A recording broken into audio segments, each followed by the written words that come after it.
За хэрвээ би андуураагүй бол өнгөрсөн 1 жил хамтарсан засгийн газар ажиллаж байсан. Манай засгийн газар хэрвээ андуураагүй бол ажил аваад 4 сар болж байна. Хэрвээ би андуураагүй бол сүүлийн 8 жилд Монголын төр 3.5 дахин данхаасны 2 дахин нь өнгөрсөн 1 жилд данхаасан. Хэрвээ би андуураагүй бол статистик хэрвээ худлаа хэлээгүй бол дээд хурлын үн 3494 төгрөг болж 6 сарын 23 онд 1 жилийн дотор 30% өссөн.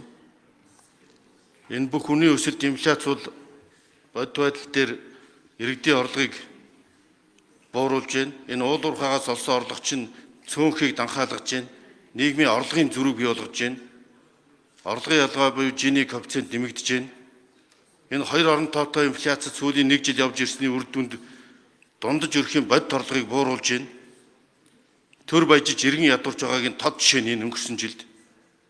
Ийм учраас л бид энэ төсвийн тодтгол хийж 2.2 их найдаар төсвийг таньж тодтгол хийсний үр дүнд өнөөдөр инфляц буурсан.